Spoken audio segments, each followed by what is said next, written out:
What's up, everybody? Welcome into Tom Curran's Patriots Talk podcast. It's an emergency pod. Emergency. All right, let's not get ridiculous, but the Patriots have signed Stefon Diggs, which promises to be one of the most fun and interesting signings of the offseason. Is it any good, though? Will it help? Will Diggs be Diggs on the field and off the field? How did the Patriots get their brain around moving to a guy who can be a little bit of a huddle disaster in terms of tenor with his quarterback? What does this say about the Patriots spending? And does it kind of make the point that I was trying to make this week about the Patriots having to spend and their days of being tight for the penny are over? They got to be spendthrifts. What impact will Diggs have on the locker room? What impact will Josh McDaniels have on Diggs? Does it, almost most importantly, free up the Patriots in the draft to do whatever they damn want? Could they even, more realistically, trade down? Phil Perry will be along in just a second. Phil's a little tardy. That's why I did that intro there that I think I'll live to regret. Not regret. I just did it off the cuff. And that whole emergency thing I didn't like as much as I thought I would when I formulated it in my mind, but it's out there now. It's in the ether. Stay, hang tight for Phil. All right, ladies and gentlemen, as advertised, here comes the Senator Phil Perry scooting down the stairs in his humble abode. Phil, how did the stair dismount go? Not great, Tom. I think we're bone on bone in my right knee right now. And I found out because I missed basically the last 4 stairs on my basement steps and just slipped in my socks like I'm an 85-year-old man. It's not something you would even be doing at this point. Not even me. Not even you, as old as you are. I should include my simulator injury from the other day. Send in the picture. I could have John put that on YouTube. We sustained a golf simulator injury that was way more gory than anyone could ever anticipate. But it's not what we're here for. I think our rating on YouTube would have to hit like 3 levels above what it is right now in order for us to show that. That was gruesome. Yeah. Basically, I hit a ball because I had a little bit of the shanks. So I took a loose hand swing and it hit a ball that was in front of me and it ricocheted back and hit me in the shin, probably going, I don't know. I was only like a half swing, but it was probably going about 110 miles an hour. And we'll show you the damage done. Didn't hurt at all. Like... For the first 12 minutes, it didn't hurt because I think the whole thing was numbed up and I'm laughing and acting, wow, boy, am I a grinder. And then it just really started to hurt. It looked like what? Your blood. I'm concerned about your blood. I think too many steak and cheeses or something. Like it looked like purple. Cottage cheese that had been dyed purple. Yeah. All right. We'll put a warning out at the end of the pod and we'll include the picture. Phil, does the signing of Stefon Diggs suffice to free the Patriots up even more vis-a-vis Travis Hunter or trading down? Is that enough, having Diggs on a 369? Ooh. 369. No, I don't think so. To answer your question, I think we should have our expectations in check when it comes to who Stefon Diggs is at this point. Huge name, huge production.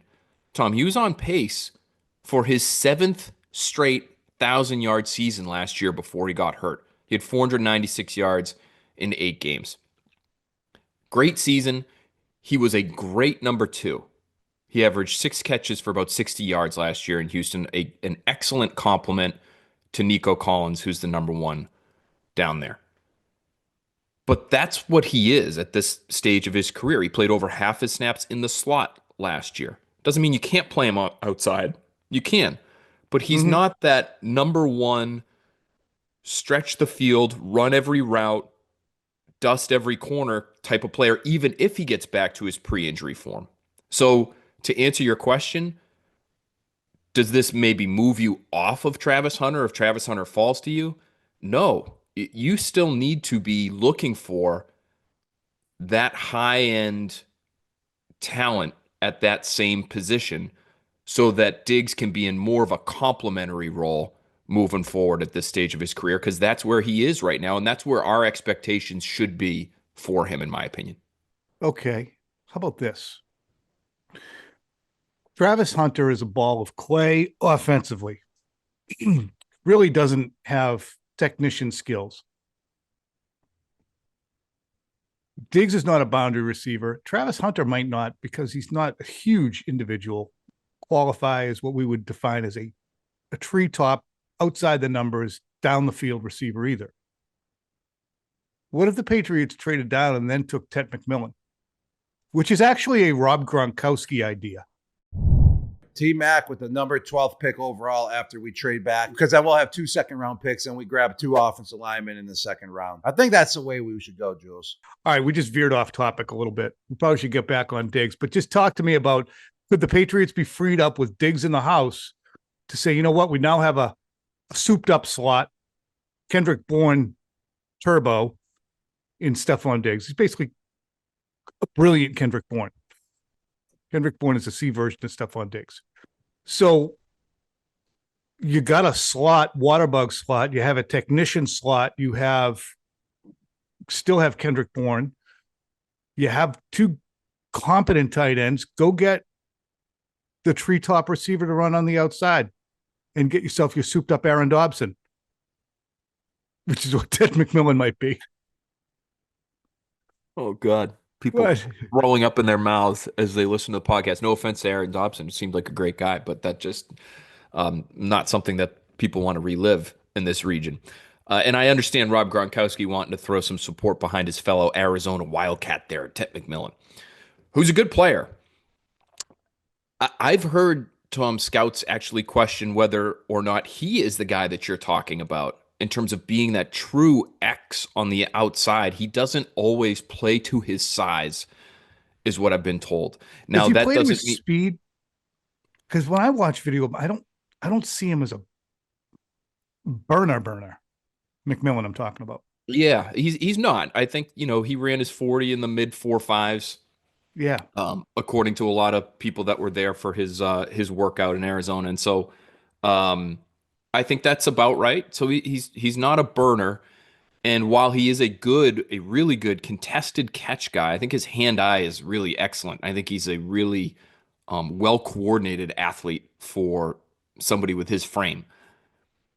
But I guess one of the drawbacks for him, according to some NFL people that I've spoken to, is, do you want him living at the line of scrimmage, outside the numbers? Because when it comes to getting off of physical coverage and press coverage at the line, which he's going to see a lot of at the next level if that's the role he plays, that can be difficult for him.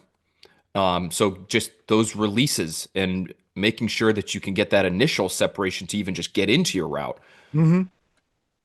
Does he get stopped before he can even really start at the next level at times? I think that's a concern with him. So I've heard people, Tom, talk about him as a big slot. Like, if you could get him off the line and play him inside, then you could have somebody who doesn't have to worry about that stuff right at the line of scrimmage, and then you have a really good player. So I wouldn't move off of Travis Hunter, Tom. I would actually really love to pair Travis Hunter with Stefon Diggs. I think it'd be a great pairing because of their similar skill sets. I think you could play both guys outside if you wanted to at times. I think you could move both around. I think you could play either one at the X or the Z. Is either one a true X, 6'4", jump ball, run a 4.3? No, probably not. But to me, Hunter's the best receiver in the draft. And if you can pair him with somebody who's a real technician when it comes to route running, which Diggs has been, I think he could learn a lot from Diggs. And I think Diggs might actually relish the opportunity to work with a young player like that who is such a big name the way Hunter is. And then it kind of helps Diggs kind of slot into that number 2 role. I think, correct me if I'm wrong, Tom, or if I'm off base here. I think the Patriots could run into issues with Diggs if he sees the rest of the room the way it's currently constructed and says, well, I'm obviously the best guy here. If I'm not getting 12 targets a game, like, we're going to have issues, Drake May. We're going to have issues, Josh McDaniel. Like, you guys better be using me to the nth degree, because who else are you going to throw to Jalen Polk, really? That's an insult to me. Don't do that. So I think they have to actually work harder to get another guy with maybe a little bit more juice. So that's your number one. Diggs is your number two, and everything slots in from there. Yeah, look at it this way. If if Drake May throws the ball 28 times a game, you're going to figure 8 targets go to tight ends, 8 to 10. So you're down to 18. Figure 5 go to running backs, down to 13. Probably more than 28 attempts, but you see where I'm going? So there's 13 throws. 6 to Douglas, 7 to Diggs, 1 each to Bourne, Polk, and Baker. But that's put them up to 35 and divvy that up in a different way. But that's the context of the Patriots offense is actually interesting because you have 2 capable tight ends. You have a water bug wide receiver. You now have a technician slot. You have a strong-armed quarterback who's tough and can throw on the move and restart a play so that for guys who will continue to work after the play, they can get open.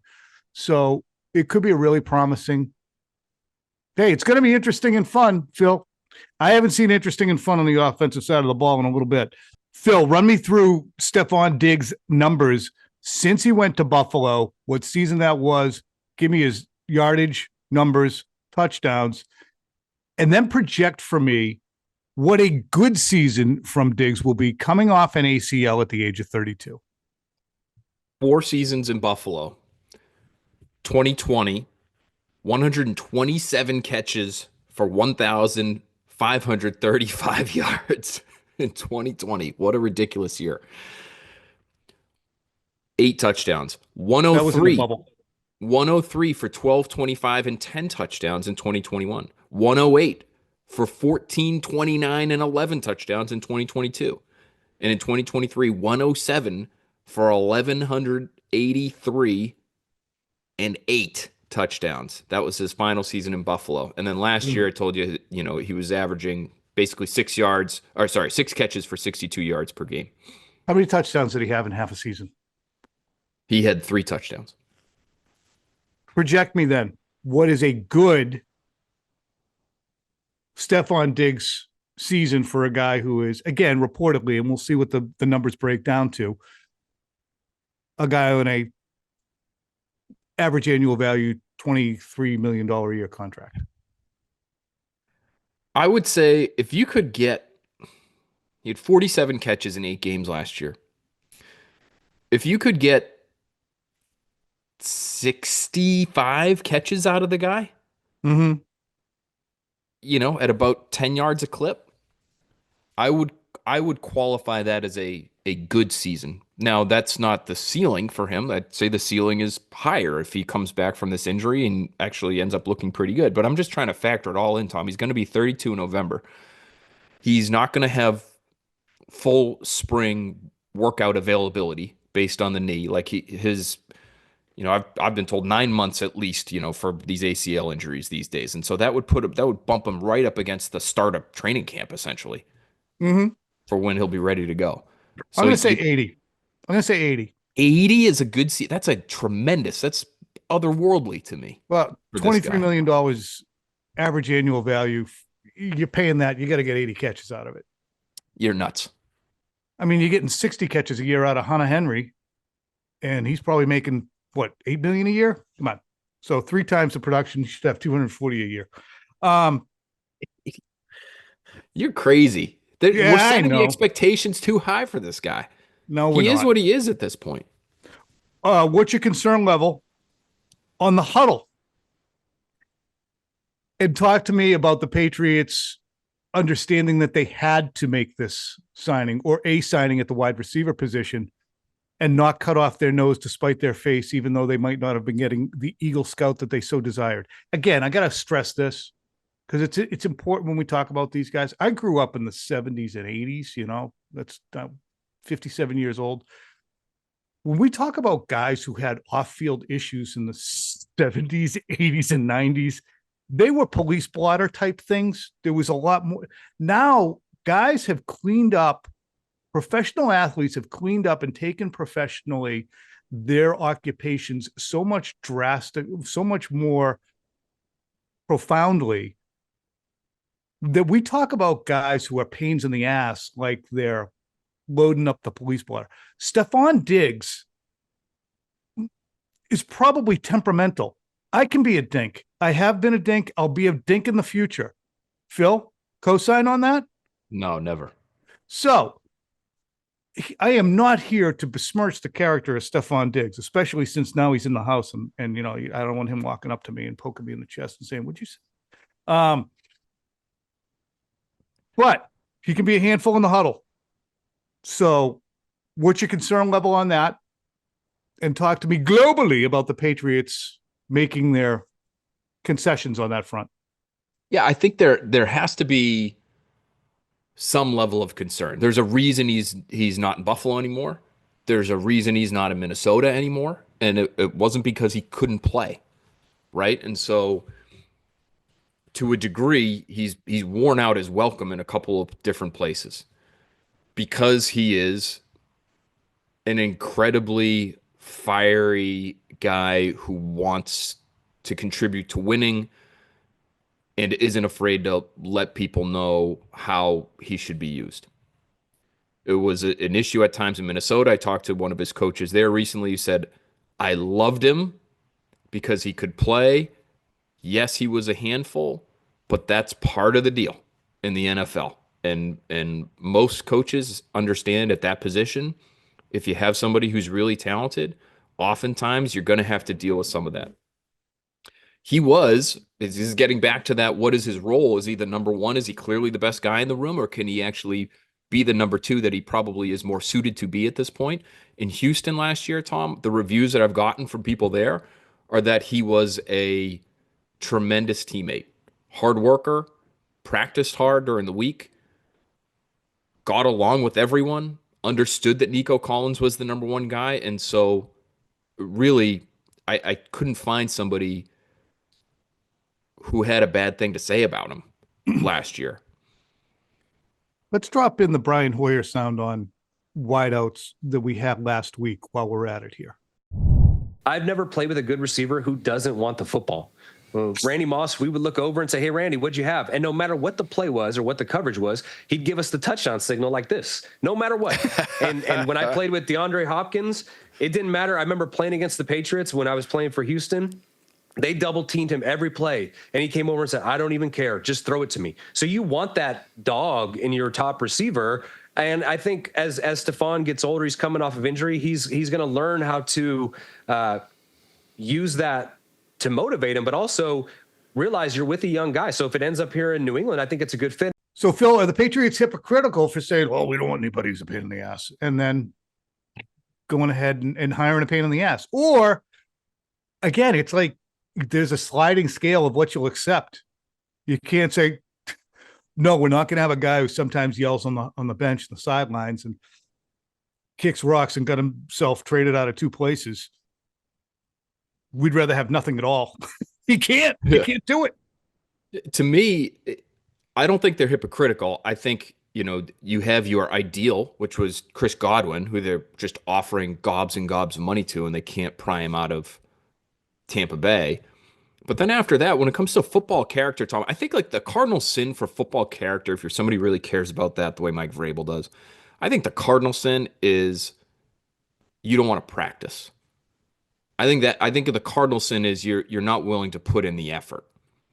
Mm-hmm. I don't think the cardinal sin is being such a competitive guy that you lose your mind occasionally on the sidelines. And I've talked to people just in the last 24 hours.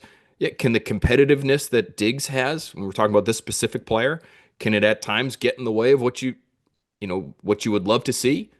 Yes, but you'd rather have it that way, where you have to dial a guy back rather than the other way around, where you're looking at a group of guys. And let's be honest, I think the last regime looked at their receiver room last year and felt this way about this room at times. They were looking at a group of guys who weren't competitive enough, who didn't care enough. Who already thought they had arrived. I mean, they literally, one saying he's going to get people up out of wheelchairs, and I know that that's just him being silly, but he also had that high regard for himself. So regardless of what he said, he thought he was going to set the league afire as a 4th round pick. And the other one who's consistently dropping 30% of the throws that come his way and insisting he's got the best hands in the league when he doesn't have the best hands in the media room if he walked in there. I do. So Whoa. I mean, we have evidence suggesting I have on this very evidence. podcast. Phil, I also have evidence. Do you want me to drag up the downfield throw that I put on your hands in the media game a couple of years ago? I've improved. I just caught a fastball from an NFL quarterback. Yeah, whereas I'm talking to someone who couldn't do the same. This was like 3 weeks ago. How quickly you forget. People forget. Put the swords away, guys. Put the swords away. Okay. Thank you, John. Skull Crusher. Skull Crusher just texted me. He said you're right. Jesus. All right. That's a lie. That's a lie. The Crusher. Here comes another one. He says, get him. Don't go easy on him. Wow, he's vicious. I believe it. I do. He's like that. Yeah. Silent assassin, the Skull Crusher. Blow darts from the back of the right behind a tree. Listen to me, Phil. So this is a positive trickle-down effect you can have because Stefon Diggs probably has social media. I know he does. It's going to be a pain in the ass on that. We have to monitor his social media. But he's going to come in and look at Polk and Baker. I saw your social media. I saw you guys said it. You guys stink. I mean, it could help. I think it has to. You don't become as productive as he's been. We're talking about one of the most productive receivers in the league over the last decade without taking your job seriously and without working at your craft. And so especially he's coming back off an injury, I'm sure he'd love to see more than just the $26 million that have been guaranteed to him with this new contract, Tom. I'm sure he'd love to realize some of those incentives.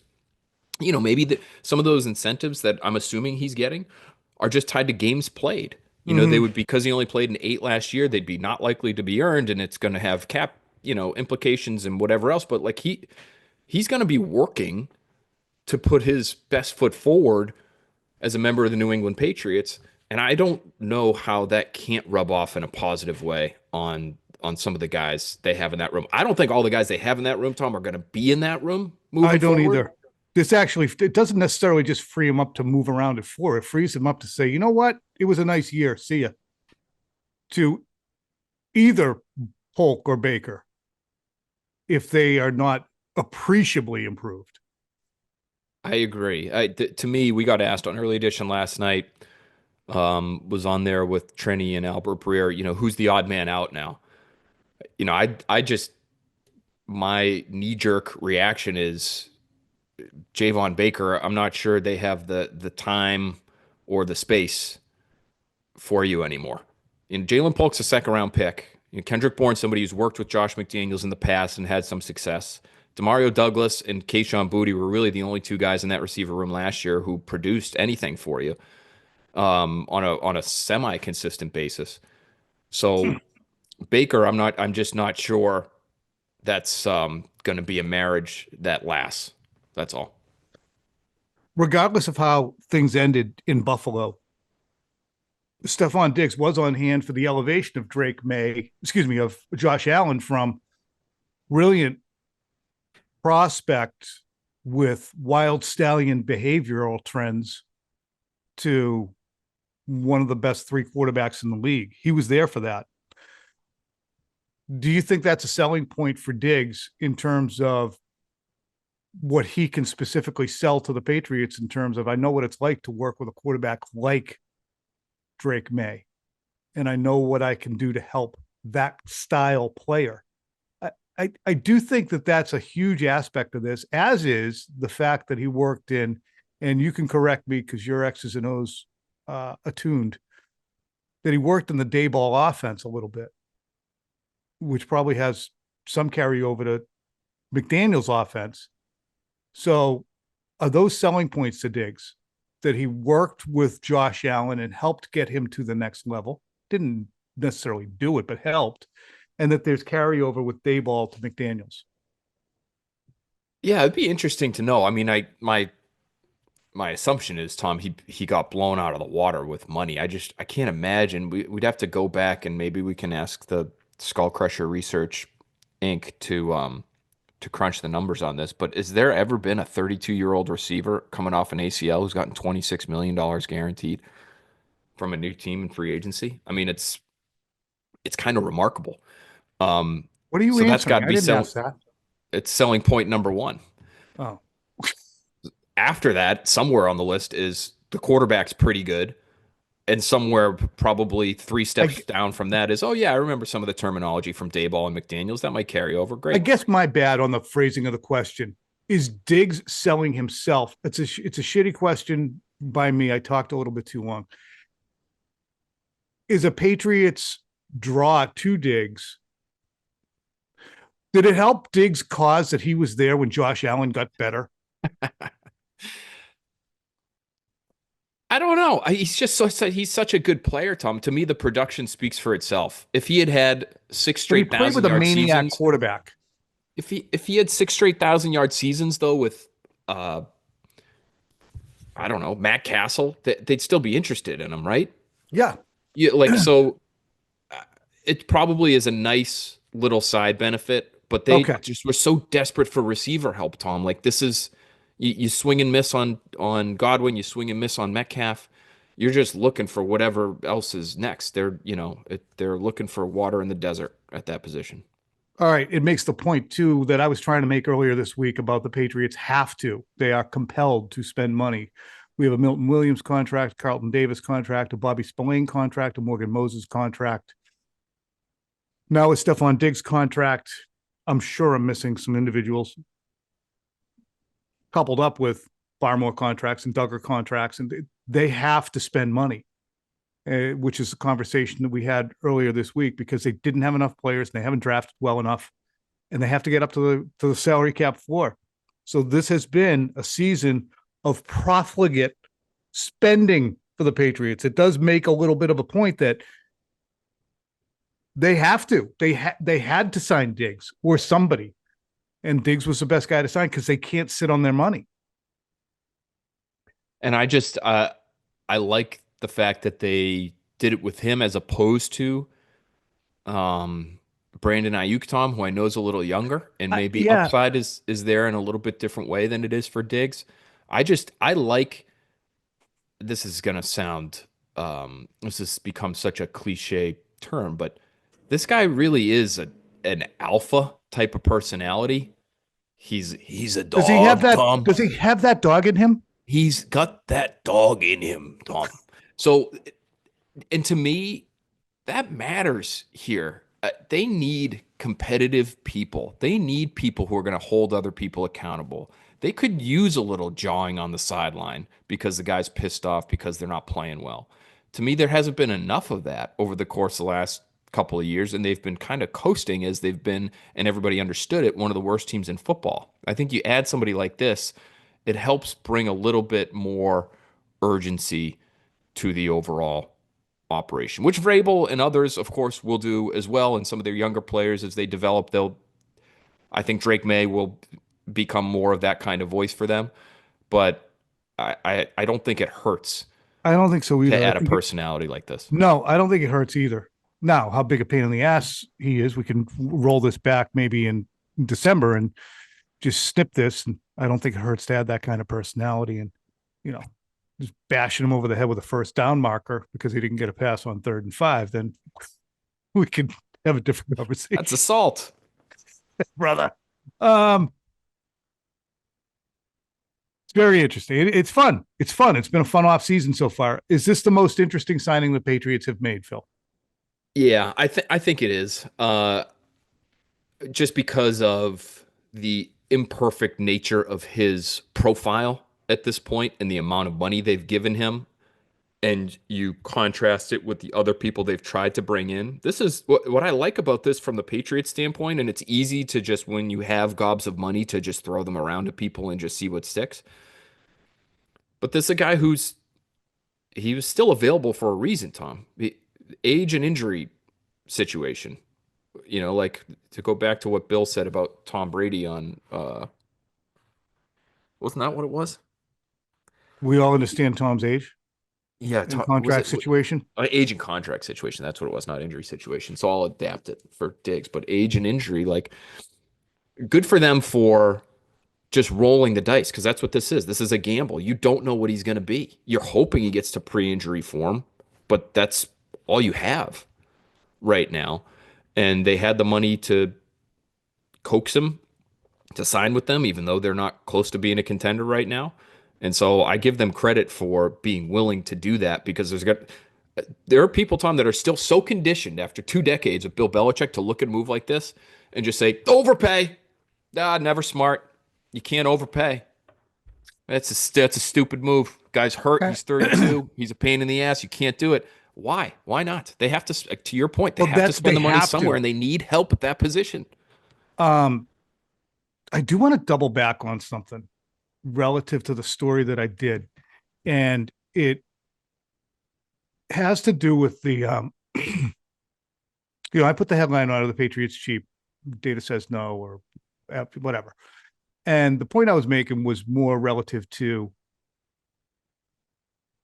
hey, they're chasing players in an unprecedented way this decade because they have to throw money at these guys because they don't have guys re-upping their deals because they didn't draft well, and it's hard to draw free agents, and the free agents they did draw don't get to their second contracts, and they don't need Jacoby Myers, and they don't need Joe Tooney, and they don't need Shaq Mason. So boom, you're flushing guys out. But anyway, so I did that story the other day, and Adam Jones, respectfully, people have been very nice to me, despite the fact that I can feel that they vehemently disagree with me on this. I wasn't talking about airplanes, and I'm not talking about weight rooms. I'm talking about spending, because what prompted me to start babbling about this was the Jason Light. There was a team writing blank checks and the Milton Williams stuff. So I said, well, shit, man, they're spending. And they spent in 2021. This notion that they don't spend is cuckoo. So I did go into it, gave you the numbers on the pod and in a story. But Adam Jones said, hey, what's their average cash spending relative to the rest of the league? Where are they? And it's hard for me to find. I don't have all the stuff. But this does not aid my point in the least. The league average cash spending for the most recent 3-year period, league average was $228 million per year. Patriots were $212 million per year. The league average 16 million behind league average year on a yearly basis, which is like a good, what is that, a good edge defender? Is that two good defensive tackles? It is, but because it's cash spending, what it is to me, the way you bump up your cash spending is you have had to sign somebody to a contract with $65 million in it. So your cash spending went up that year. For instance, the Patriots were way above in 2021, the league average in cash spending. They spent $234 million in cash. But in 2023, Bill's final year, they spent $194 million in cash as they waited for those guys to pan out. So the 234 was well above league average. The 193.4 or whatever was well below. So I guess what's interesting is the point that I was making, that is, they have to be spendthrifts now because they've been cheap, I guess. Okay. All right. I'm not saying I was wrong. I'm just saying that there was a little more context. Phil. Yeah, I think it's good context to have. That was one of the, we talked about your story. Are you mad at me? That was one of my questions too. Are you mad at me for not getting it? Was I misleading? No, now we've got a little bit more context. And to your point about, and we got 3 days of content. I think your initial point is a good one too, where you're talking about, hey, this is where the cap is for them, and this is how much they've spent, and it's almost like dollar for dollar. I mean, it was like 99% of what they had available they had spent in cash over a certain period of time. That's what you had in your initial story. And my question was, there got to be teams that are going over this, right? Yes, and so because they have better players, right? And so your point about the average cash spending, so that's not the high end. That's the average is significantly above where the Patriots have been. It just tells you how much these other teams are, how much more talented they are, and so they have the need to spend that kind of money. But you have to give those ownership groups credit for being willing to spend that money too. What's wild too is when you look at 2024, because the Patriots understood the situation they were in, the amount of money they vomited on their own players. Just why are we signing all Bills guys to these crazy? Because they had to, and they still rolled $35 million into this year. They could. You're like, well, why didn't they spend it in free agency? Because free agency literally sucked. The best tight end out there was Hunter Henry. He doesn't suck. The best offensive lineman was Michael Wenu or Tyron Smith. The Patriots re-signed Michael Wenu. So they should have gone, in hindsight now, they should have gone above and beyond the way they're trying to go above and beyond, and they probably did go above and beyond for Diggs. They should have gone above. If they really wanted Calvin Ridley, they should have offered him more than it ended up being. It seems like just a tick below what he ended up getting in Jacksonville. Like, so they should have just tried to blow him out of the water. They should have seen this coming. Who would you rather have? Calvin Ridley? Calvin Ridley, Brandon Ayuk, DK Metcalf, Chris Godwin, or Stefon Diggs? All things being equal health-wise, who would you most like to have? I would put Godwin at the top, then Metcalf. Then I probably would go, if they're all healthy, I'd probably go all healthy at the same age, at the age that they're currently at. Yeah, I'd probably go Ayuk because he's younger, Diggs and Ridley, but Diggs' injury, like, I think actually Diggs is. Who would you rather have in 2025, Tom? Knowing everything we know right now, meaning injury and everything else, would you rather have Calvin Ridley for this upcoming season, or would you rather have Diggs coming back off an injury?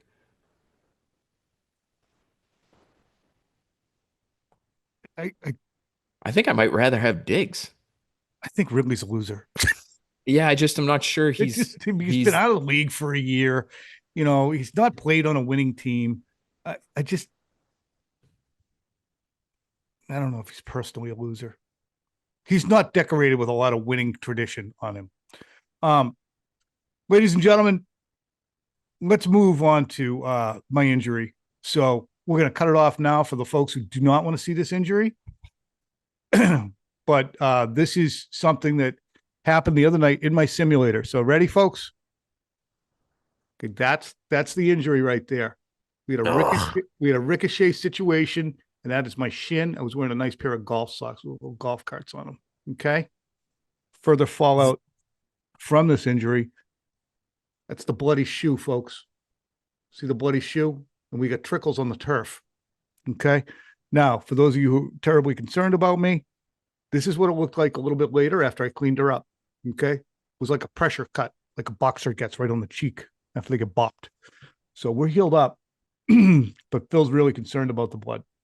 Yeah, if there are any physicians out there, nurses, anybody really in the medical field, if you could just let us know in the comments whether or not it's a good thing if your blood looks like motor oil as soon as it hits the outside portions of your body, just let us know right there in the comments on YouTube or on Apple Podcasts. We take comments there as well.